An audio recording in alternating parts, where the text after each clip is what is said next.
ये जो जंग है सर, ये जयल आसिम मुनीर वर्सेस इमरान खान है। अली अमीन गंडापुर इस्टेब्लिशमेंट के अपॉइंटेड चीफ मिनिस्टर। मुराद सईद से क्या पड़ा है सर इस्टेब्लिशमेंट?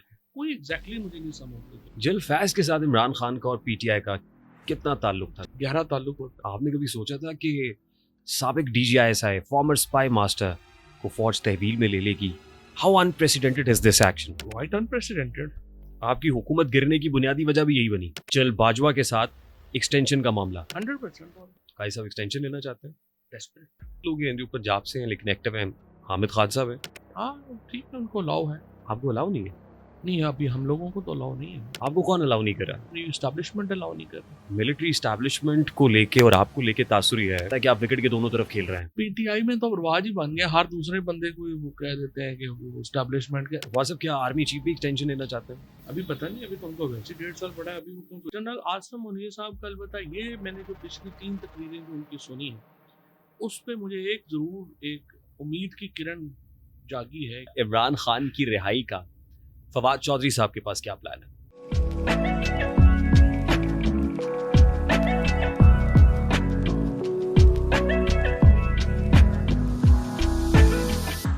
अस्सलाम वालेकुम man, a very warm welcome to RTS. आज की नशिस्त इसलिए बहुत ज्यादा इंपॉर्टेंट है कि we have one of the finest political figures of this country, not just because he hails from a political family और पॉलिटिकल बैकग्राउंड, बल्कि इनका अपना पॉलिटिकल प्रोफाइल बहुत ज्यादा तगड़ा है। मैं तो ये कहता हूँ कि पाकिस्तान में जितनी पॉलिटिकल पार्टीज हैं उनकी इन जैसे जो फिगर्स होते हैं वो बड़े लाजिम व मलजूम, बड़ी मजबूरी बन जाते हैं, क्योंकि ही remains a responsible spokes person.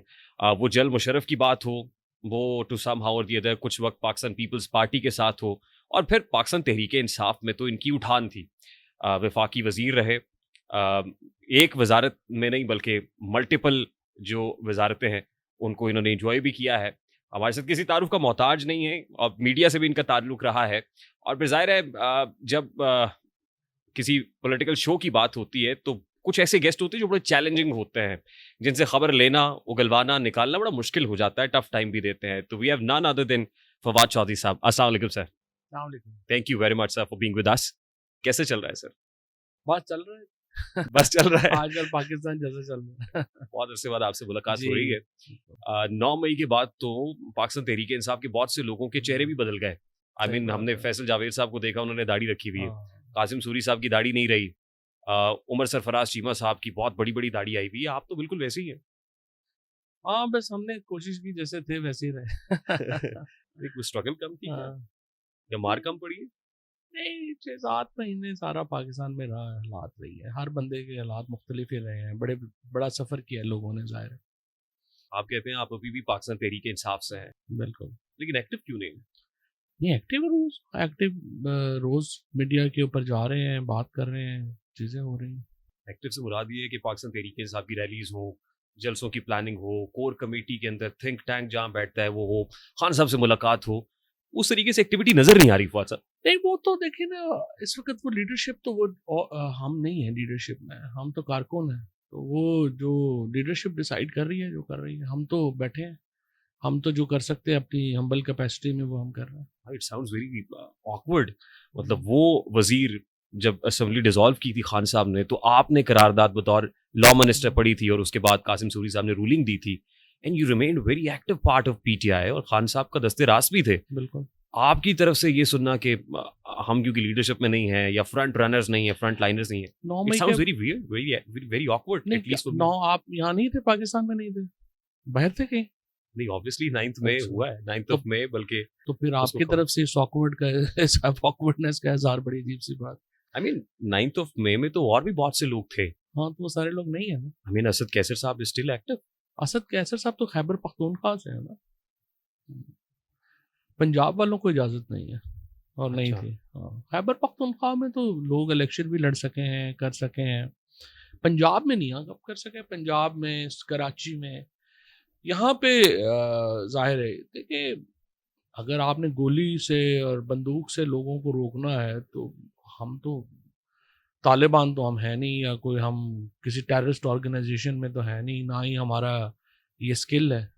हम तो पॉलिटिशियन हैं, हमें तो स्पेस मिलेगी एक, और उसमें ही पॉलिटिक्स हो सकती है। पंजाब के लोगों के पास तो फिलहाल ये स्पेस नहीं है।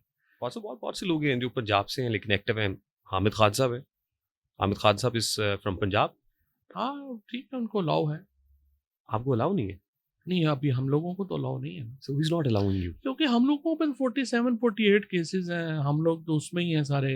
पीटीआई की जो लीडरशिप है पंजाब की, वो तो एजाज चौधरी साहब को आप देख लें, महमूद रशीद को देख लें, यास्मीन राशिद को देख लें, हमाद अजहर को देख लें, मियाँ असलम इकबाल को देख लें, हम लोगों को देख लें, तो हम लोगों को तो अलाउड नहीं है अभी। हम लोगों के लिए तो हालात ही नहीं है पॉलिटिक्स में। आपको कौन अलाउ नहीं कर रहा? पाकिस्तान की स्टेट अलाउ नहीं कर रही, एस्टैब्लिशमेंट अलाउ नहीं कर रही। अदरवाइज खान साहब से मुलाकात हो चुकी होती। खान साहब से मुलाकात तो हर जेल में हुई भी 2-3 बार हुई है, और अब भी जो है वो जब बुलाएंगे चले जाएंगे। मिलिट्री एस्टैब्लिशमेंट को लेके और आपको लेके तासुर ये है कि मतलब मुझे लेट मी से दिस ब्लंटली, तासुर ये पाया जाता है कि आप विकेट के दोनों तरफ खेल रहे हैं। नहीं, हमारा बड़ा ताल्लुक रहा है मिलिट्री एस्टैब्लिशमेंट से, सारी उम्र ताल्लुक रहा। अब नहीं है, क्योंकि अब जाहिर है उन्होंने हमें ठुड्डे मुक्के मार के हमें जेलों में डाल दिया, फारिग कर दिया, हमारी पॉलिटिक्स के ऊपर इलेक्शन हमें नहीं लड़ने दिया गया ज़बरदस्ती, तो अब नहीं है, वरना ताल्लुक तो जाहिर है रहा है सर हमारा। 9 मई के बाद 3 इंसिडेंट्स हुए हैं। पहले तो आप, महमूद मौलवी साहब और आई रिमेंबर इमरान इस्माइल साहब जेल में मुलाकात के लिए खान साहब के पास गए थे, फिर मीडिया टॉक भी बाहर की थी आपने जेल के बाहर। बहुत सारे लोग गए थे जी। बहुत से लोग गए थे। वो किसके कहने पे गए थे आप? हम लोगों ने एक उस वक्त एक मैंने पहले भी बताया था कि 18 के घंटे की एक विंडो मिली थी, जिसमें ये था कि तहरीक इंसाफ को ख़त्म ना करें और एक कोई जो एंगेजमेंट का एक सिलसिला जो है वो शुरू किया जाए। उसमें हमें परमिशन मिली शाह महमूद कुरैशी साहब से भी बात करने की, और इरादा ये था कि इमरान खान साहब से भी मुलाकात करें और कोशिश करें कि कोई एंगेजमेंट की क्या पोजीशन जो है वो बन सकती है, क्या चीज़ हो सकती है, लेकिन वो फिर आगे चली नहीं बात और वो वहीं पे ख़त्म हो गई। आपको इस्टेब्लिशमेंट ने भेजा था? जेल के अंदर तो ज़ाहिर है एस्टैब्लिशमेंट के साथ ही था। और कौन राब्ताकार कौन था सर? एस्टैब्लिशमेंट के लोग थे जो सारे होते हैं। और उसके बाद आपकी एक तस्वीर वायरल होती है care taker prime minister Anwarul हक काकड़ नहीं, के साथ। अनवार से तो हम पुराना ताल्लुक है हमारा, साढ़े 4 महीने साल हम इकट्ठे ऊपर हमसाए रहे हैं, उनसे तो हमारा भाइयों की तरह ताल्लुक था भी, है भी, और इंशाल्लाह रहेगा भी। आप कोई रास्ता तलाश करने की कोशिश तो नहीं कर रहे बड़ी थे कि- हमने कोशिश की तलाश करने की, रास्ता कोशिश करनी बहुत कोशिश की है, और अब भी मेरे ख्याल में तो और कोई रास्ता नहीं है। इमरान खान से एंगेजमेंट के बगैर, इमरान खान को पॉलिटिक्स में इंक्लूड किए बगैर पाकिस्तान कैसे स्टेबल होगा, हमें तो, मुझे तो कोई समझ नहीं है। तो और 2 साल इन्होंने लगा लिए हैं, शौक पूरा कर लिए, देखते हैं कितने महीने और लग जाते हैं। अल्टीमेटली तो एंगेजमेंट तो करनी पड़ेगी ना, इमरान खान के बगैर आप कैसे पाकिस्तान की पॉलिटिक्स को स्टेबलाइज करेंगे। और सर पाकिस्तान की कंटेम्प्रेरी पॉलिटिक्स पे आपसे बेहतर कमेंट कोई नहीं कर सकता, मैं इस तरफ आता हूँ। जी लेकिन एक और इंसिडेंट रह गया, इस्तेकाम पाकिस्तान पार्टी की जो जी। इनॉग्रल इवेंट था उसमें भी आप बैठे हुए थे, वो जी। भी इस्टेब्लिशमेंट नहीं भेजा था आपको? अब वो मैंने कई दफा स्टोरी सुना दी है, बार बार क्या। इस्टेब्लिशमेंट नहीं भेजा था? जी जी। मतलब ये 3 इवेंट्स खासतौर पे, एक सही। अनवारुल हक काकड़ साहब से आप पर्सनल कैपेसिटी में मिले थे, जेल नहीं, इस्टेब्लिशमेंट ने अनवार भेजा का था। तो एस्टैब्लिशमेंट से क्या ताल्लुक नहीं, अनवार से तो हमने अब भी हम मिलते हैं। लेकिन उनका अपना ताल्लुक तो इस्टेब्लिशमेंट से है ना। ये उनका ताल्लुक है, लेकिन दोस्तियां तो ठीक। हमारी होती हैं इसमें, मतलब ये तो पाकिस्तान के अंदर एक अभी से कुछ बन गई है बात, वरना तो जाहिर है आपकी पार्टी, मेरी तो पीपल्स पार्टी में बहुत लोगों से बहुत करीबी दोस्ती है, और पीएमएलएन में बहुत सारे लोगों से मेरी बहुत करीबी दोस्ती है, कुछ लोगों से मेरा बड़ा एहतराम का ताल्लुक है। I must say I have a huge regard for Parvez Rashid साहब, I have huge regard for, और डॉक्टर मुसद्दिक मलिक साहब से मेरी बड़ी दोस्ती है, मरियम औरंगज़ेब जो हैं उनके साथ मेरा बड़ा अच्छा जो है वो ताल्लुक रहा है। इसी तरह से पीपल्स पार्टी के अंदर Salim Mandviwalla is like a brother to me.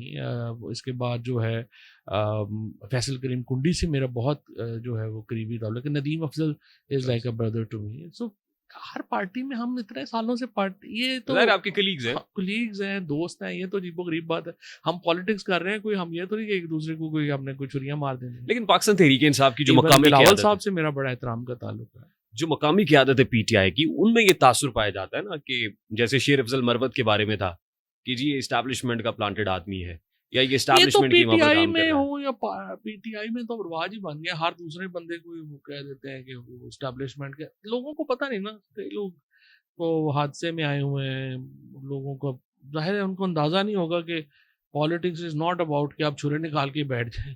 Politics is about कि आपने अपने एक लिमिटेशंस के अंदर चलना होता है, चीज़ों को लेके चलना आई मीन होता आप देखें ना, वासिफ शेर अफजल मरवत की पार्टी डिसिप्लिन की खिलाफवर्जी पर बुनियादी रुकनियत मुअत्तल कर है। दी हाँ, और तो उन्होंने एडिशनल तो वो सेक्रेटरी के दस्तखत से स्टेटमेंट्स वो वगैरह ऐसे ही दी थी ना। जी, लेकिन उसके बावजूद इमरान खान साहब से मुलाकात करा भी दी गई और हाँ, खान साहब ने गले क्या लगा भी लिया। पॉलिटिक्स में ऐसे ही होता है कि यार, ये चीज़ें तो चलती रहती आई हैं मीन इसमें। मैं ये देख रहा हूँ आपके केस में क्यों नहीं हो सकता कि हो मुलाकात कराएं, जाएगा, खान साहब से जाके मिलवाएं और कोई आपको एक्ट आप प्रॉब्लम, जैसे लोगों को आगे आना चाहिए जो सीजन पॉलिटिशियंस हैं जो थोड़ा पॉलिटिकली माहौल मामला को बेहतर हो देख सकते जाएगा हैं। तो आ जाएंगे, कोई ऐसी बात।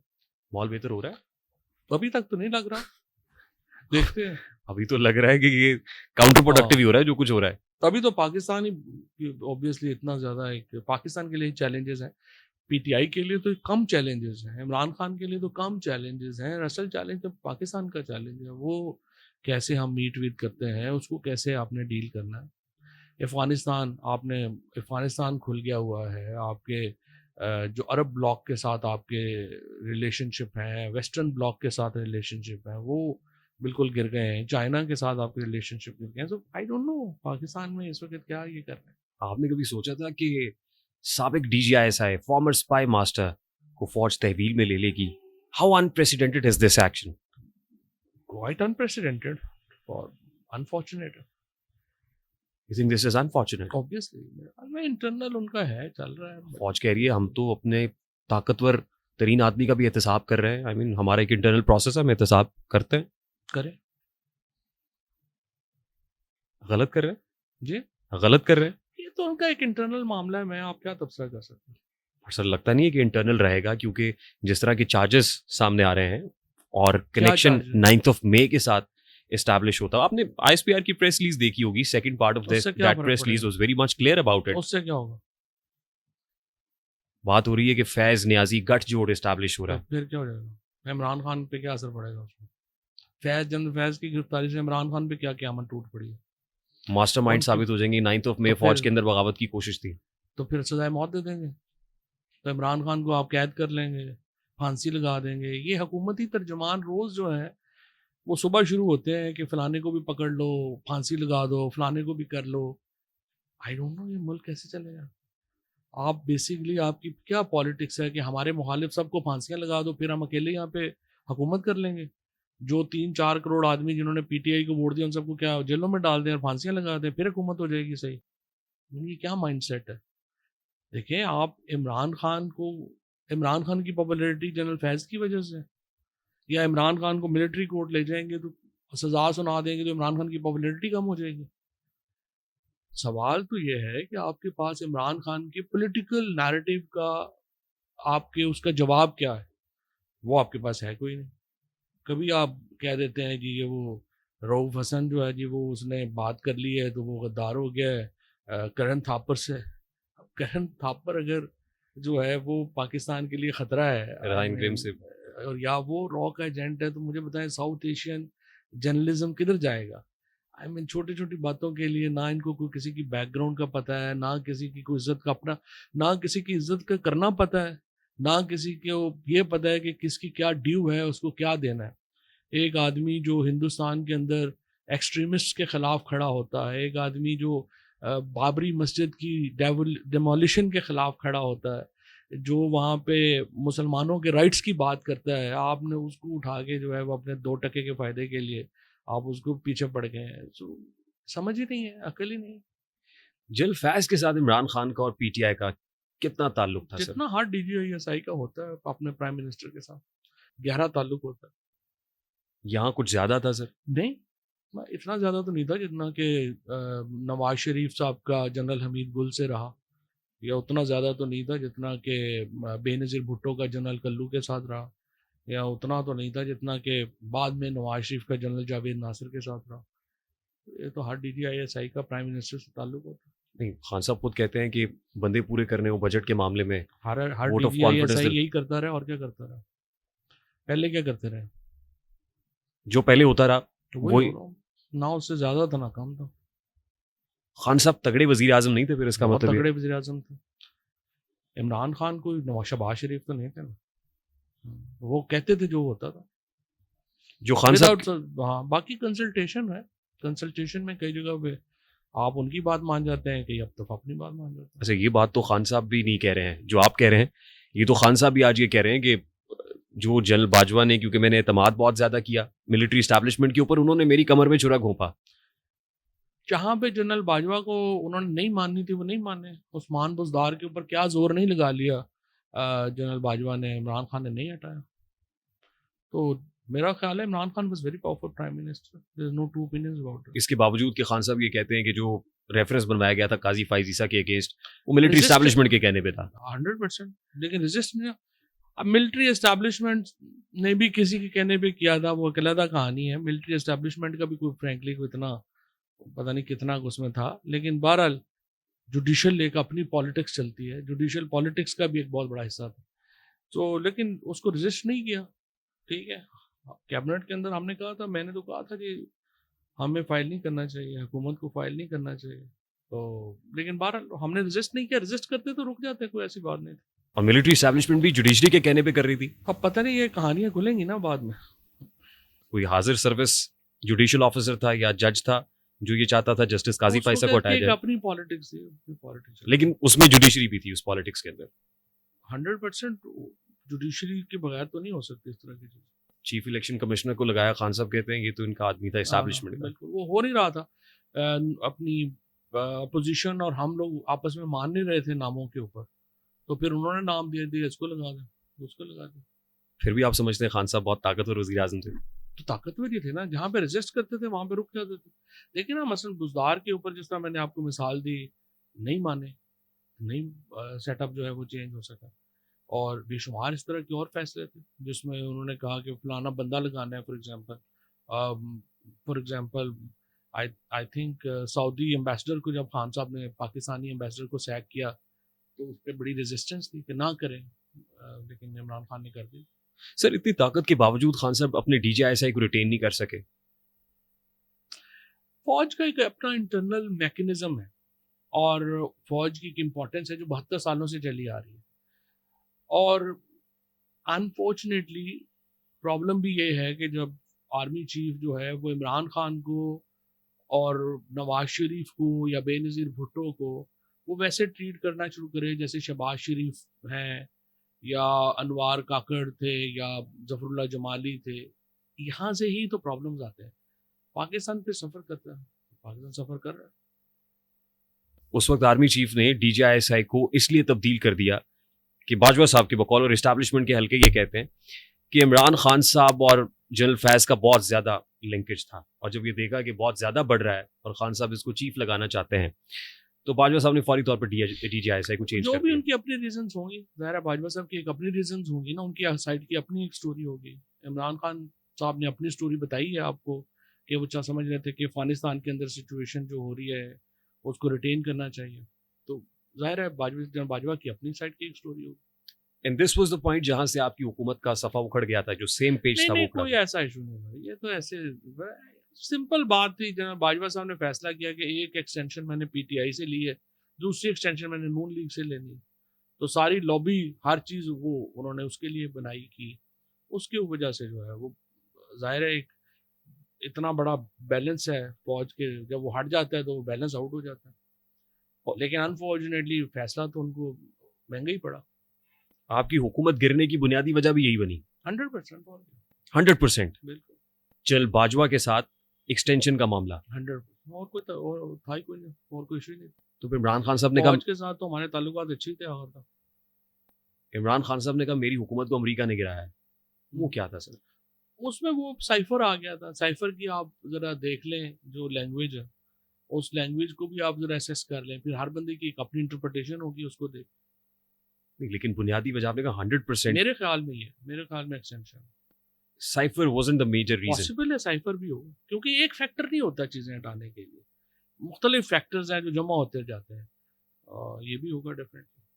सर, अभी ये कहा जा रहा है कि जनरल फैज हमीद थ्रू बुशरा बीबी इमरान खान साहब को इन्फ्लुएंस करते थे या पैगाम पहुंचाते थे, और फिर ये कहा कि बुशरा बीबी को वो इल्हाम की सूरत में बता देती थी, मुझे ये पता चल रहा है, और जो मुस्तकबिल का जो मंजर है वो इमरान खान साहब के साथ सामने रखती थी, तो इमरान खान साहब मजीद गर्विदा होते चले गए। तो ये ट्रू है कि जनरल फैज का और बुशरा बीबी का अच्छा और लिंक था और वो यानी बस बेसिकली आपका पॉइंट ये है कि डीजीआईएसआई इतना हेल्पलेस है कि वो अपनी बात खुद नहीं कर सकता, उसको प्राइम मिनिस्टर की बीवी के साथ लॉबी करनी पड़ती है कि वो उसको मनाए और फिर वो उसको मनाए। ऐसा पाकिस्तान में कोई क़यामत नहीं आई है। यहाँ पे DG ISI chief of army staff बड़े तगड़े हैं, वो खुद ही जाके बात कर देते हैं कि ये हमने करना। पाकिस्तान के रियल एस्टेट टाइकून है मलिक रियाज साहब, लोग नाम नहीं लेते अब क्योंकि नाम लिया। अलीमा खान साहब अभी कह रही क्यों नहीं बुलाया जा रहा 190 मिलियन पाउंड केस के अंदर, तो उनका इस सारी स्टोरी में कितना लिंक था? जनरल फैज के साथ 190 मिलियन पाउंड केस और फिर कैबिनेट से ये जो तो सील्ड केस ही एनवेलप के मजाक अंदर है। इसमें क्या केस है? हसन नवाज जो था उसने $100 मिलियन का अपार्टमेंट बेचा मलिक रियाज साहब के बेटे को, अली रियाज को, और वो भी उस वक्त कहते हैं कि वो जबरदस्ती बेचा। वो जो पार्ट ऑफ इन्वेस्टिगेशन है वो तो नैब लेके ही नहीं आई ना, कि हसन नवाज को कैसे जबरदस्ती $100 मिलियन दिलवाए गए। उसके बाद यूके में एक इन्वेस्टिगेशन शुरू हो गई कि ये पैसा इतना ज़्यादा जो आया है कैसे आया है। उस इन्वेस्टिगेशन के दरमियान में मलिक रियाज और बरतानवी अथॉरिटीज़ एक डील पे पहुंची कि जी हम नॉट विद स्टैंडिंग कि हमारी जो ये इन्वेस्टिगेशन है ये सीक्रेट रहेगी, तो आप इस इन्वेस्टिगेशन को छोड़ दें, हम ये पैसा जो है ये हम पाकिस्तान में अपने सुप्रीम कोर्ट के अकाउंट में जमा करवा देते हैं, जो कि हमने जमा करवाना है। इन्वेस्टिगेशन कंक्लूड ही नहीं हुई, पैसा मलिक रियाज का था, उन्होंने वो पैसा सुप्रीम कोर्ट के अकाउंट में जमा करवा दिया। काबीना के अंदर यही बात आई कि जनाब आप बता दें पैसे लेने हैं या आपने ये भी बड़ी गैर मामूली बात थी ना सर कि सुप्रीम कोर्ट ऑफ पाकिस्तान के अकाउंट में जा रहा है, रियासती पाकिस्तान किसके अकाउंट में जाना चाहिए? गवर्नमेंट के अकाउंट में जाता है। ये सिंध गवर्नमेंट का बुनियादी तौर पर प्रॉब्लम था, तो सिंध गवर्नमेंट सिंध हुकूमत को जाता। बताइए ना, सिंध गवर्नमेंट के पास क्यों नहीं गया? ये तो मैं आपसे पूछ रहा हूँ। सिंध गवर्नमेंट ने क्लेम किया था ना कि हमें भेजा है जी। कि सिंध गवर्नमेंट इतनी करप्ट है कि आप $100 मिलियन जब उनको देते हैं तो इसका मतलब यह है कि वो जरदारी साहब दुबई भेज देंगे।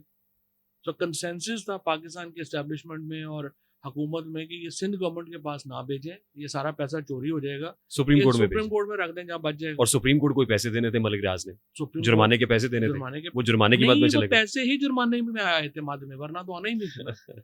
वरना तो मलिक साहब ने भेजने ही नहीं थे। और इसी के बदले में अलकादर ट्रस्ट की जो जमीन है, अलकादर ट्रस्ट की जमीन कितने की है? आप आ जाए मेरे पास, मैं आपको, मेरा हल्का है, 5,000 रुपया मरला जमीन थी जब हुई थी। आपके ख्याल में इमरान खान की रिश्वत ये लेगा? मैं आपसे, आप मुझे पैसे दे रहे हैं, मैं आपसे ये रिश्वत ये ले रहा हूँ, $190 मिलियन का मैं आपको फ़ायदा दे रहा हूँ, और मैं आपसे रिश्वत ये ले रहा हूँ कि आप मेरे हल्के में एक यूनिवर्सिटी बना दें। वाह!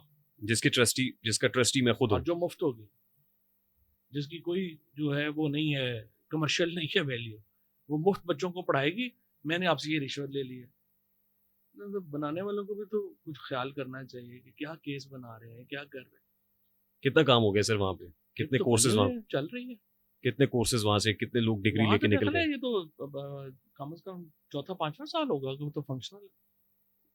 साबिक चीफ जस्टिस साकिब निसार साहब भी इस सारी पिक्चर के अंदर है, क्योंकि जो टॉप सिटी हाउसिंग वाला मामला है उसमें कवर मुईज गए एज अ कंप्लेनेंट और कहा कि इन चैम्बर समाअत कर लेते हैं, और केस दाखिले दफ्तर कर दिया साकिब निसार साहब ने। और अब ये कहा जा रहा है कि he was part of that nexus. You agree with this? I don't know. Saqib Nisar साहब का उस वक्त के डीजीआईएसआई के साथ राब्ता, डीजीआईएसआई के साथ तो चीफ जस्टिस के राब्ते होते ही होंगे, I am sure, but I don't no क्या इसकी स्पेसिफिक्स क्या था इशू, हमें तो इशू का भी नहीं पता। कल ही जल बाजवा वापस पहुंचे सर, जल बाजवा आ गए अपनी अहलिया के साथ। तो डिफेंस मिनिस्टर ने कहा ये तो बरमुदा ट्रायंगल था 9th में, जिसके अंदर फैज हमीद, इमरान खान और बाजवा भी थे। बट ये ख्वाजा आसिफ साहब कह रहे हैं, डिफेंस मिनिस्टर ने ये कहा, हालांकि मलिक अहमद खान साहब उसको डिनाई करते हैं। ख्वाजा आसिफ साहब और ये नून लीग की तो इंश्योरेंस पॉलिसी है ना, 9 मई, वो जितना 9 मई को वो करते हैं, लुट गए, मर गए, बर्बाद हो गए, 9 मई ये ना होता, 9 मई ये ना होता। 18 सीटों के साथ ये सारे लोग जो हैं जली फॉर्म 47 के ऊपर वजीर बने हुए हैं, एस्टैब्लिशमेंट को कंधों के ऊपर ये बैठे हुए हैं, और ये वो एक बन गए हैं। वो एक स्टोरी थी, पता नहीं आपने पढ़ी है कि नहीं पढ़ी, कि एक वो बाबा था जो कि एक कंधे पे सवार हो गया और उसके बाद उसने उतरने से इनकार कर दिया। वो अब जो बंदा था वो नीचे, वो एक मेरा ख्याल है तिलस्मे होशरबा में ये कहा है कि जिसमें वो जिसके ऊपर कंधों पे सवार था वो पूरी कोशिश कर रहा है कि वो किसी तरीके से उतर जाए, वो नहीं उतरा, और अल्टीमेटली वो जिसके कंधों पे सवार था उसको साथ ही लेके वो डूब गया। वो समंदर में उसने छलांग लगा दी और वो डूब गया। अब एस्टैब्लिशमेंट ने फैसला करना है कि ये जो इनके कंधों के ऊपर चिमटे हुए हैं इनको कितनी देर उन्होंने इनका बोझ उठाना है? अल्टीमेटली इनको लेके इन्होंने दरिया में उतर जाना है और अपने आप को भी डुबो लेना है और इनको भी डुबो लेना है इनसे जान छुड़ाने के लिए। कितनी देर आप इनका बोझ उठाएंगे? फैसला कर लेंगे। हैरानकुन बात है sir, defence minister general Bajwa को चार्जशीट कर रहा है, हाँ। लेकिन उनका जो अपने चीफ हैं, like party chief Nawaz Sharif साहब, वो एक भी लफ्ज नहीं बोल रहे against general Bajwa. Even Malik Ahmad Khan साहब का तो डिनायल आया फौरी तौर पे। तो आपको मतलब पीटीआई मुतालबा करती कि जनरल बाजवा की इंटेरोगेशन भी होनी चाहिए इस सारे मामले में? देखिए जी, मैं किसी ऐसे कभी मैं मुझे बड़ा बुरा लगता है ये कहना, सच्ची बात ये है कि जो लोग मुश्किल में हों उनके ऊपर नेगेटिव कमेंट्स मैं शुरू कर दूँ। मैंने बड़ा हालात जो हैं हम अपनी आँखों से बदलते देखे हैं। जनरल मुशर्रफ साहब को भी मैंने देखा है कि जब लोग लाइन में लगते थे उनके सिगार जलाने के लिए और फिर बाद में उनको अपने बनाए हुए बुतों से इख्तलाफ भी रहा। और इसी तरह से नवाज शरीफ साहब हैं, बेनज़ीर भुट्टो हैं, आसफ जरदारी है, शहबाज शरीफ है। क्या इन लोगों के साथ क्या नहीं हुआ? अनफॉर्चुनेट है कि वो अब दूसरे लोगों के साथ वही करके खुशी महसूस कर रहे हैं। हज़ारों लोगों को इन्होंने जेलों में डाला है, लोगों की फैमिलीज़ को बेइज्जत किया गया है, लोगों के बच्चों को उठाया गया है और जो जुल्म और जबर पिछले 2 साल में तहरीक इंसाफ के लोगों ने देखा है, जिससे मैं खुद गुजरा हूँ, मेरी फैमिली गुजरी है, जिस तशद्दुद और बर्बरियत का सामना किया है हमने, मैं नहीं चाहता कि ये किसी और आदमी के लिए मैं ये सोचूं कि वो भी इस सारे अजाब में से गुजरे। और I want a normal Pakistan back. So कितनी और तहकीकात करनी है, ये तो मैं आपसे पहले ही कह रहा हूँ। रोज़ सुबह मैं उठता हूँ तो यही होता है कि जी फलाने को भी जेलों में डाल दें, फलाने को फांसी लगा दें और ये हो जाएगा। 10,000 बंदे को मार देंगे तो फिर नॉर्मल हो जाएगा। जैसे वो 10,000 बंदे का तो अगला पीछे कोई होना ही नहीं। आपने जो ऑपरेशन किए हैं वो भी तक आप उसकी कीमतें भुगत रहे हैं, कर रहे हैं। I doubt, I think we have to move forward. Who is responsible for that?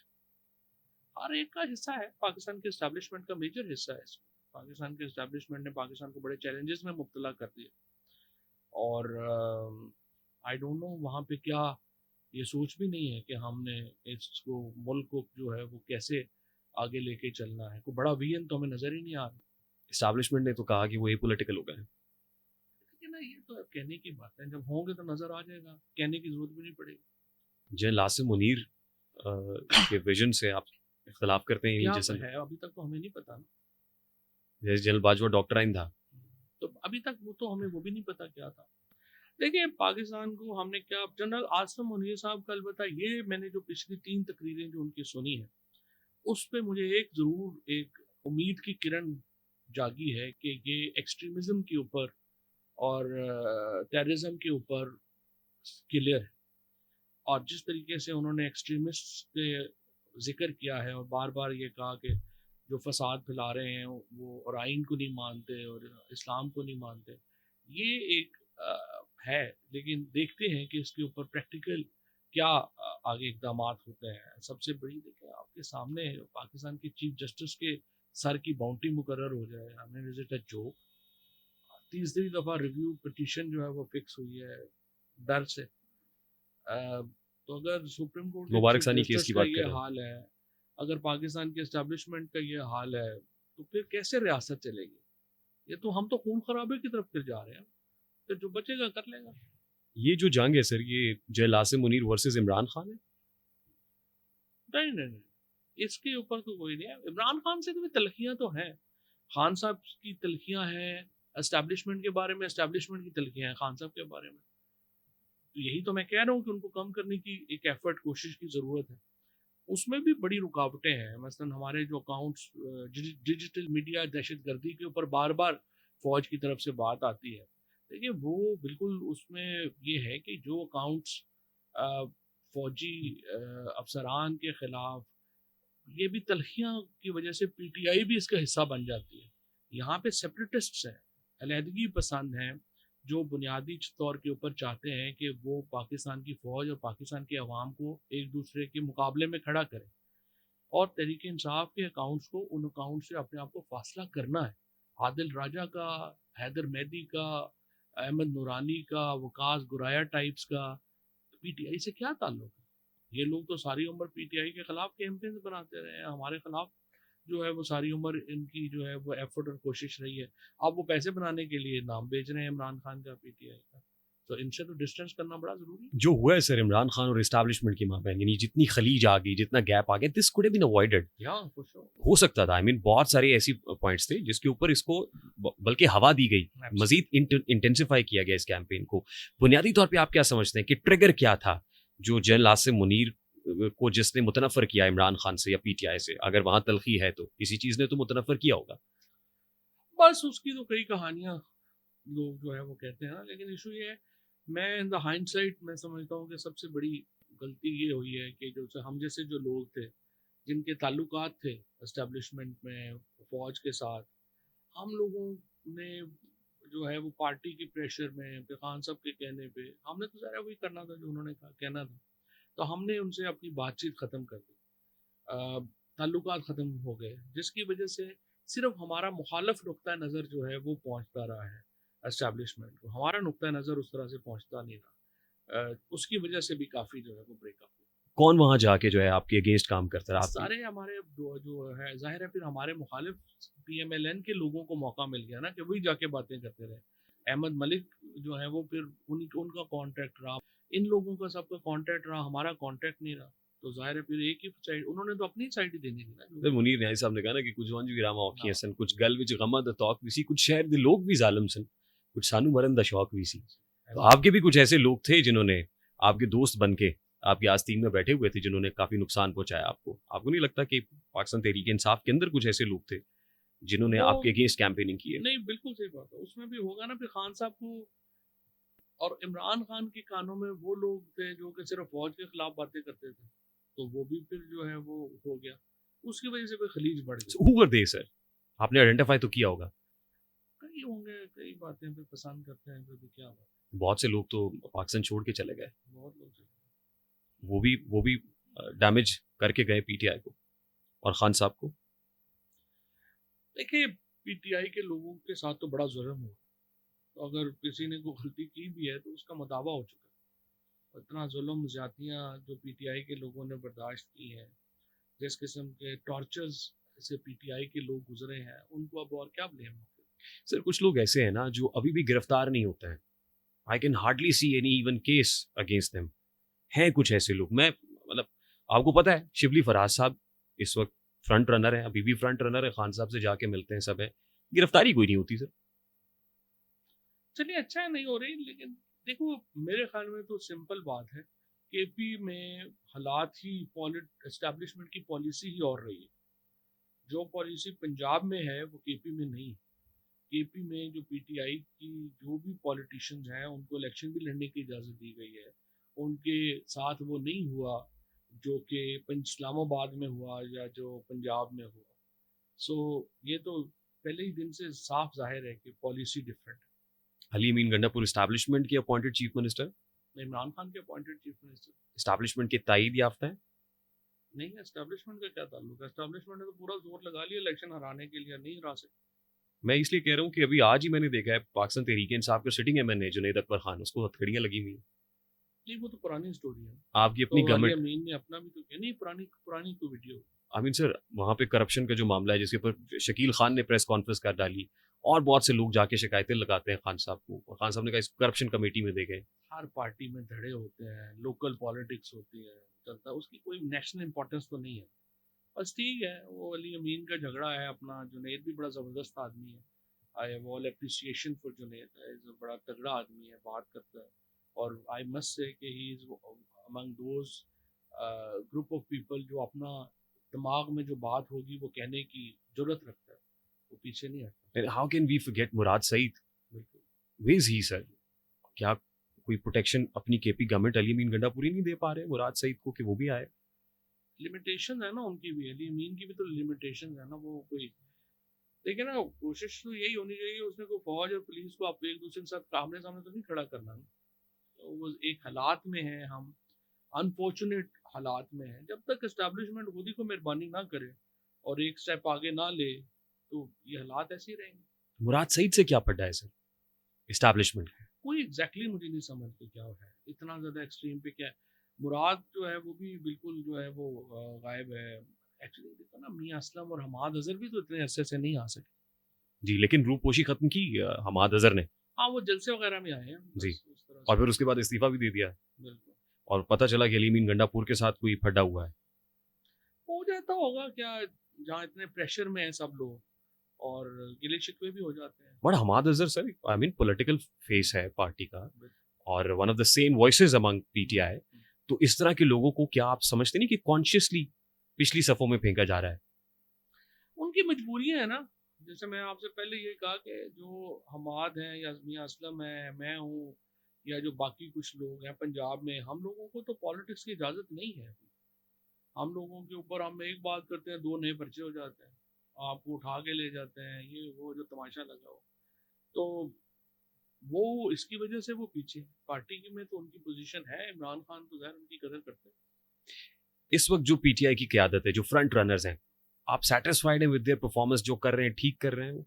नहीं, ये लीडरशिप तो उतनी कैपेसिटी तो नहीं है ना। कैपेसिटी इशू तो बड़ा सीरियस है। पॉलिटिशियंस नहीं है इसमें। इत्तेहाद देखिए ना, जो as a worker Tehreek Insaf के जो अपॉर्चुनिटीज मिस हुई, मसलन 9 फरवरी को जब इलेक्शन चोरी हुआ, तो आपको 9 फरवरी को एहतजाज में बाहर आना चाहिए था। जब लियाकत चट्ठा का बयान था, आपको बाहर आना चाहिए था। ये आप लोग घरों में बैठे रहे। जो मेन नाइट जब आपकी तहरीक बन सकती थी, उसके बाद आप अलायंस अब तक नहीं बना सक रहे, जो एक मेजर हर्डल है इस वक्त। ये हुकूमत सिर्फ इसलिए चल रही है कि आप अपोजिशन अलायंस नहीं बना सकते। आज आप अपोजिशन अलायंस बना दें, गवर्नमेंट 1 महीने में गिर जाएगी। बना नहीं सके या बनाने दिया नहीं जा रहा? आई मीन ये कैपेसिटी का प्रॉब्लम है। उन्होंने तो नहीं ना बनाने देना, ये तो आप नहीं बनाना है ना। यही तो रास्ता निकालना है, क्या करना है क्या नहीं करना। आपने मौलाना फजलुर रहमान को, आपने जो है आपके हाफिज नईम साहब हैं, पीर बगाड़ा है, उनसे कोई मुला भी नहीं कोई जाके, मेरा ख्याल है। क्या उन्होंने कोई बात ही नहीं की, क्या है क्या नहीं है। वो पता नहीं किन कामों में लगे हुए। चाहते ही नहीं है, चाहते भी नहीं कि खान साहब बाहर आए। चाहते तो होंगे, ये तो मैं नहीं कह सकता नहीं चाहते, चाहते होंगे, कैपेसिटी नहीं है। और खान साहब बाहर अगर आ गए, हाँ। आपसे मुलाकात हो गई, तो आप तो फिर वासा साहब, मतलब I mean you are one of the responsible spokesperson. मैं तो कहीं पे भी देखता हूँ किसी पॉलिटिकल पार्टी के अंदर आप जैसा स्पोक्स पर्सन मुझे नजर नहीं आता है। तो आई मीन कुछ लोग इनसिक्योर भी तो हो जाते हैं ना फिर। इनसिक्योर तो बहुत होते हैं ना। अप्रोच होती है आपकी देखने की। कुछ ज्यादातर अप्रोच लोगों की ये है कि बाकी सारे मर जाएंगे तो फिर हम नंबरदार बनेंगे। आप अपनी कैपेबिलिटी के ऊपर जो है, देखिए ना, हमारा ठीक है, लेकिन एक चीज ये भी है ना कि देखो ना, अब 93 से मैं पाकिस्तान की पॉलिटिक्स में ऑलमोस्ट शामिल हूँ, ऊपर नीचे से। जाहिर है आपकी तो फैमिली। अब इतना तवील अरसा हो गया है कि वो अब कोई बंदा कहे कि मैं 1 साल में आके कवर कर लूंगा 24-25 साल का सफर, तो वो थोड़ा मुश्किल है ना। या 30 साल का सफर, तो कुछ अर्सा तो चाहिए ना आपको। तो शॉर्टकट्स में जो लोग चाहते हैं, वो यही चाहते हैं कि बाकी फिर सारे जो हैं वो मर जाएं, तो फिर हमें अहमियत मिल जाएगी। हालांकि होती नहीं, इस तरह से थोड़ा अहमियत मिल सकती है ना, फिर आप डिलीवर नहीं कर सकते। देखिए ना, जैसे क्रिकेट मैच है, क्रिकेट के अंदर आप सिफारिश में ओपनर सेलेक्ट तो हो जाएंगे, पर 2 मैचों में जब आप 0 पे आउट होते हैं, एक्सपोज पूरा हो जाए। मुल्क गाली निकालता है। तो इसमें भी पोजीशन तो आप ले लेंगे, तो पोजीशन में आपने डिलीवर भी तो करना है ना। वो कैसे करेंगे? कुछ लोग हैं जो बैडली एक्सपोज हुए हैं सर, आप एग्री करते हैं वो एक्सपोज हो रहे हैं? आई मीन आप जैसे लोग घर बैठ के कुड़ते भी होंगे, देखते भी होंगे, ये करके रहे हैं। आई मीन आपकी पार्टी है सर, आपने रूलिंग पार्टी रहे हैं। नहीं, आप बनाई है पार्टी हमने, हम जैसे लोगों की वजह से पार्टी यहाँ पे जी, पहुंची है। 2016 ऑनवर्ड हमने क्या नहीं किया। उड़न तो होती होगी, हाँ, लेकिन दिल ठीक है, जलता होगा। वक्त गुजर जाएगा। लेकिन वक्त फवाद गुजर जाएगा। साहब, अभी जो बात सामने आ रही है और पीटीआई सेंट्रल सेक्रेटेरिएट के ऊपर छापा मारने से पता चला जी कि अभी भी डायरेक्शन कहीं और से आ रही थी। उसमें क्या हुआ? कुछ और लोग डायरेक्शंस दे रहे थे। आई मीन जनरल फैज की डायरेक्शंस के ऊपर जनरल पार्टी का बयानिया भी बन रहा था, फैज, पार्टी लाइन भी वहीं से आ रही थी। ख्याल है ये तो फिर आप जनरल फैज साहब को कुछ बहुत ही ज्यादा क्रेडिट दे रहे हैं। इस तरह नहीं होता, कोई ऐसी क्रेडिट नहीं होता उन्हें। जो लोग, जो हम लोग हैं ना, जो पॉलिटिशियंस हैं, वो बहुत आगे हैं एस्टैब्लिशमेंट से। सियासत में उनको नहीं पता सियासत क्या होती है। ये ऐसे गलत फहमी है, सर इसीलिए तो मुल्क का ये हाल आप है। लोग हैं ना सर, आप समझते हैं, आप समझते हैं, लेकिन वो जो बैठे हुए हैं जाहिर है वो तो उन्हीं को सब कुछ समझ बैठे नहीं, ना। वो जो बैठे हुए हैं उनकी कैपेसिटी वैसे ही नहीं है, वो कहाँ देंगे। और कोई बंदा क्या वो अगर कोई देगा तो आपका ख्याल है वो मेन जो आपका मरकजी ऑफिस है उसमें रिकॉर्ड मेंटेन हो रहा होगा कि ये डायरेक्शन दिए मोबाइल फोन में सारा कुछ मिल जाता है नहीं, सर। कहाँ पे होता है? तो उस मोबाइल फोन में कौन देगा डायरेक्शन? नहीं देगा कोई। WhatsApp and messages. Specially expecting के आईएसआई का जो डीजी है वो इतना केयरलेस फॉर्मर होगा, फॉर्मर डीजीआईएस है। फॉर्मर डीजी इतना केयरलेस होगा कि वो मैसेजेस कर रहा है लोगों को कहते हैं वो तो कोड वर्ड्स में बात कर रहे थे, नाम भी प्यूटन रखा हुआ था। क्या बात। तो ऐसे किस्से कहानियां र, र, ऐसे लोगों ने यूट्यूब वगैरह पे भी चलानी होती है, मीडिया भी चलाना होता है, ऐसे अट्ठू अट्ठी चीजें चलती रहती है। जल जैसे ये कह दिया कि जी करण थापर और रऊफ हसन बड़ा आपस में पता नहीं क्या सीक्रेट कर। अब लोगों को अगर करण थापर का ही नहीं पता तो उन लोगों के बंदा क्या बंदा के बात करे। सर देखें, आईएसपीआर की जो प्रेस रिलीज है ना, वो बड़ी मानी खेज है। आई मीन जो post retirement general Faiz Hamid के कुछ इंस्टेंसेस ऐसे पकड़े गए जिससे ये इस्टेब्लिश होता है, मतलब इदारा ये कह रहा है कि रिटायरमेंट के बाद वाले जो मामला है ना आपके, वो मशकूक हैं। तो रिटायरमेंट के बाद वो क्या कर रहे थे? आई मीन कहीं वो कोई कर रहे पता नहीं जो अदारा आपस में वो कर लें जो करना है उन्होंने, उससे हमारा क्या ताल्लुक है। अब तो ऐसे लोग जब लोग बंदा नीचे होता है, जैसे आप पहले बात कर रहे थे, तो ऐसे ऐसे किस्से कहानियां लोग बनाने शुरू कर देते हैं, पता नहीं जैसे क्या था उस नहीं, वक्त। ये बेनिफिट ऑफ जब द आप डाउट आप इक़्तिदार में होते हैं उस वक्त बंदा उस वक्त जाहिर है जो उस है टाइम वो तो कोई बात सोच नहीं भी नहीं सकता।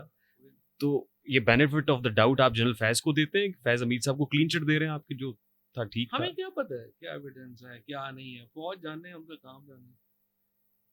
अब जो लोग आ गए सर पीटीआई में लीड कर रहे हैं, आपने तो कभी सोचा भी नहीं होगा कि रऊफ हसन साहब उन्होंने आपकी खुद जगह भी ले लेंगे। उन्होंने खुद भी नहीं सोचा।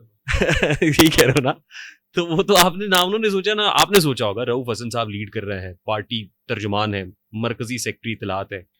शिबली फराज तो चले पहले भी इमरान खान साहब के फोकल पर्सन के तौर पे भी काम कर रहे थे, और वकला बरादरी ऐसी है, बहुत से ऐसे लोग हैं जो आ गए। मैं तो मतलब बड़ा मोहतात रह के भी घुस बैठी, अगर मैं कहूँ कि कुछ पैराशूटर्स आ गए हैं, तो जाहिर है ये तो बड़े इजीली हो सकते हैं, हाईजैक हो सकते हैं किसी भी बंदे से, और वो समझेंगे क्या भाई ये तो बड़ा हाईजेक क्या करना है? हम देखो ना मसला क्या है, मसला ये है कि इतनी कोई सीक्रेसी या इतनी क्या होती है चीजें।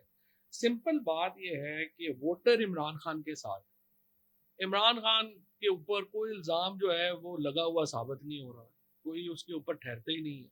सजाएं देने से इमरान खान की पॉलिटिकल कद में कोई फर्क नहीं पड़ रहा। सो बाकी तो जो सारी चीजें हैं ना वो तो आप समझिए कि फिल इन द ब्लैंक्स है ना। असल जो बड़ी स्टोरी है वो ये है कि इमरान खान पाकिस्तान की सबसे बड़ी पॉलिटिकल रियलिटी है।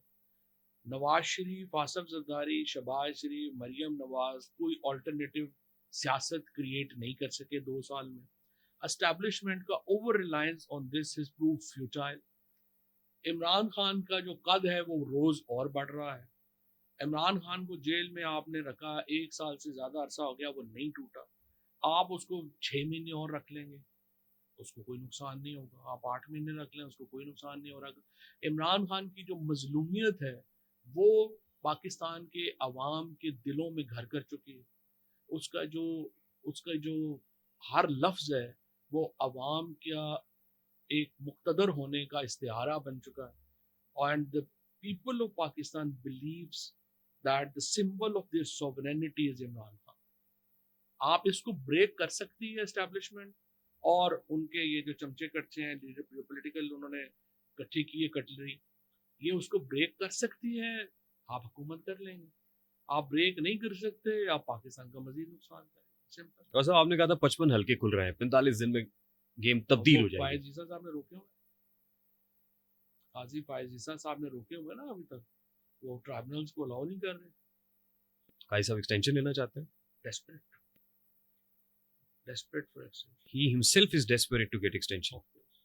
उसकी वजह ये है कि कम से कम अब तो जो सारे ही कोर्ट रिपोर्टर्स हैं जो सुप्रीम कोर्ट के, उन्होंने ये बात बार बार कही है कि अगर आप एक्सटेंशन नहीं लेना चाहते तो आप वाजे करें कि आप नहीं लेना चाहते। तो उसका जवाब उनकी तरफ से बिल्कुल भी नहीं आ रहा।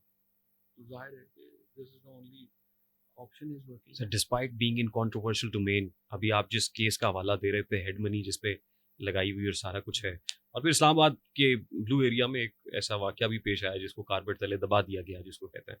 इसके बावजूद आप समझते हैं कि काजी साहब is desperate to get extension? लेकिन वो जो वाकया है उसके ऊपर तो जाहिर है या जो भी हो उसके ऊपर तो मैं चीफ जस्टिस पाकिस्तान के साथ खड़ा हूँ।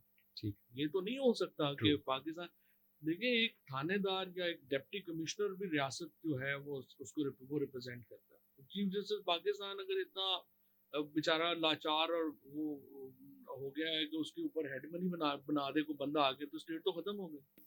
फिर मुल्क तो वायलेंट में चला गया ना। अगर मैंने फैसला करना है कि किसको मैंने जिंदा रखना है, किसको छोड़ना है, किसको मैंने मार देना है, मॉब वायलेंस हो गया, फिर तो मॉब वायलेंस होगा, फिर जो बचेगा वो देख लेगा फिर बाकी मुल्क का। इस तरह तो नहीं मुल्क चलते। और अनफॉर्चुनेट है कि रियासत इस तरह लेटी है इन लोगों के सामने, और बिल्कुल भी नहीं लेटना चाहिए। ऐसी हुकूमत का करने का क्या फ़ायदा, ऐसा चीफ जस्टिस होने का क्या फ़ायदा अगर आप जो है वो अपने मुल्क को इन दहशत गर्दों के हवाले करके चले जाएंगे। तो उस पर तो स्टैंड लेना चाहिए था। बट जो पोलिटिकल उनका है, यही जब फायज ईसा साहब, जब पीटीआई का मामला आता है तो वो ऐसे जो है वो एक जिन बन जाते हैं, और इधर आता है तो बिल्कुल आप लेट जाते हैं। खुदा को खौफ करे, इसका मतलब क्या है? आप क्या चाहते हैं कि हर जो पॉलिटिकल पार्टी रियासत है वो अपना मिलिटेंट विंग बनाए, तो फिर ही आप जो है वो करेंगे? आप क्या इनकरेज करना चाह रहे हैं मुल्क में? आप पॉलिटिकल पार्टी को मिलिटेंट विंग्स बनाने की तरगीब दे रहे हैं अपने इन एक्शन से। वासिफ, क्या आर्मी चीफ भी एक्सटेंशन लेना चाहते हैं? अभी पता नहीं, अभी तो उनको वैसे 1.5 साल पड़ा है, अभी वो क्यों सोचेंगे? तासुर है कि 1.5 साल होगा, देखेंगे जब वक्त आएगा। वैसे तो जो आपने आर्मी एक्ट में अमेंडमेंट कर दी है, उसके बाद तो कुछ चीफ मेरा ख्याल कि 3 साल के लिए तो नहीं आएगा, जो भी आएगा 6 साल के लिए आएगा। लेकिन ये आता तो सारे यहाँ पे 10-15 साल के लिए ही है। वो तो हादसे हो जाते हैं, जाना पड़ता है, वरना कौन जाता, तो कोई भी नहीं है। इनको भी जाता सारे हुआ नहीं रहने देख चाहते रहा। शहरयार अफरीदी ने आर्मी चीफ को बाप कहा था हैं। कि आर्मी चीफ कौम का बाप होता है। शहरयार अफरीदी की अल्फाजी हमेशा ही प्रॉब्लम रही है। I mean wording is always problematic, और उसने उसके लिए हमेशा ही मसले खड़े किए हैं। और दिल का बड़ा अच्छा आदमी है शहरयार, और लेकिन वर्डिंग उसकी इस तरह हो जाती आपको लगता है जज्बाती बयान था? है। जज्बाती बयान ही, जज्बाती है भी, वो बड़ा जज्बाती आदमी ये नामुनासिबता नहीं देना चाहिए था। है। तो जाहिर है ऑब्वियसली बड़ी I would say approve wording. अभी कुछ चीजें बड़ी तेजी से तब्दील होने जा रही है सर। आई मीन कुछ ऐसी अपॉइंटमेंट्स हैं, कुछ ट्रांसफर पोस्टिंग्स हैं, फिर नवंबर इस लिहाज से अक्टूबर में चीफ ऑफ नहीं, अभी सबसे बड़ा इवेंट एक ही होना है। अगले 40 दिनों में ये कॉन्स्टिट्यूशनल अमेंडमेंट करा सकते हैं जुडिशरी की, या नहीं करा सकते। But for that you need 2/3 majority. बस वो उसके लिए जो डेस्परेट एफर्ट्स हो रही हैं, लोगों को अगवा किया जा रहा है, सिटिंग एमएनएस को जिस तरीके से करप्शन केसेस में उठाया गया, मिसिंग पर्सनस बना दिया गया, आपके सामने है ना। हाजी इम्तियाज के साथ जो क्या हुआ, फिर लाली साहब के साथ जो है वो क्या हुआ, चौधरी लियाज के साथ क्या हुआ, ये सारी चीज़ें आपके सामने। तो उसकी एक डेस्परेट एफर्ट जो है वो कॉन्स्टिट्यूशनल अमेंडमेंट के लिए जा रही है। अगर ये कॉन्स्टिट्यूशनल अमेंडमेंट हो गई तो फिर पाकिस्तान की सियासत बिल्कुल और होगी, अगर नहीं हो सकी तो फिर पाकिस्तान की सियासत बिल्कुल और होगी। तो रिजर्व सीट्स का जो फैसला आया है, हाँ। आपको लगता है कि वो फैसला अपनी जगह पे रिटेन रहेगा, रिव्यू पिटिशन के बाद जो है वो रिटेन करेगा या चेंज हो जाएगा, तब्दील हो जाएगा? अल्टीमेटली तो तभी 2/3 मेजोरिटी मिलेगी ना हुकूमत को। वो देखते हैं ना कि वो फैसला कब तक आता है, और उसके ऊपर भी कितनी आगे बहस है, क्योंकि वो फैसले तक तो मुश्किल है। क्योंकि फैसला तो लट से अगर सितंबर एंड में कहीं जाके फिक्स होता है कि वो 13 जजेस जो बैठेंगे, तो फिर वो दोबारा हेयरिंग शुरू होगी, तो उसमें तो फिर वो नहीं हो तो सके। उससे पहले कैसे आईनी तरमीमी पैकेज मंजूर हो सकता है विदाउट 2/3 लगे तो मेजोरिटी? है, कोशिश में तो लगे। वो कैसे होगा सर, थोड़ा समझा दीजिए। देखिए ना, 11 लोग चाहिए ना। अभी इन्होंने ये एक तो तीन, जिस लॉ के ऊपर इस वक्त क्या हो रहा है कि इलेक्शन कमीशन और फायज ईसा साहब तो बिल्कुल एक है। और जो लियाकत चट्टा ने भी हमें इंटरव्यू में बताया कि पूरी इलेक्शन की जो स्कीम है वो चीफ जस्टिस पाकिस्तान ने और इलेक्शन कमीशन ने मिलकर तैयार की। और उसके बाद जो 3 सीटें, अब जो उन्होंने फैसला दिया और इलेक्शन कमीशन को इख्तियार दे दिया कि आप 3 सीटें उठा के उनको दे दें, यही 6 केसेस और पड़े हुए हैं। सो 9 सीटें ये हो जाएंगी, और 4 सीटें इनको फिर टोटल चाहिए। वो इन्होंने ये लोगों को उठा उठा के जो है वो कहा है कि आप आज़ाद रहेंगे, आप उसमें देंगे नहीं। तो 4-5 ये हैं। तो असम्बली में असल प्रॉब्लम इस वक्त सेनेट में आ रहा है। सेनेट में 6-7 लोग कम है, वो सेनेटर पूरे नहीं हो रहे। नेशनल असम्बली तो मुझे लगता है ये पूरे कर लेंगे। और मिलिट्री स्टैब्लिशमेंट सपोर्ट करेगी इसमें? उनके बगैर यहाँ पे क्या पता नहीं हिल रहा, तो स्पोर्ट के करना वहाँ सब कराना ही सब कुछ उन्होंने। नवंबर में यूएस इलेक्शन भी है, हाँ। कुछ लोग यूएस इलेक्शन की बात कर रहे हैं जी, डोनाल्ड ट्रंप आएगा तो हालात तब्दील हो जाएंगे। You agree with this? इस तरह नहीं होता जिस तरह बहुत सारे लोगों ने तस्वर कर लिया है कि आते ही को डोनाल्ड ट्रंप ने फ़ोन उठा के करना है कि ये भी कर दें।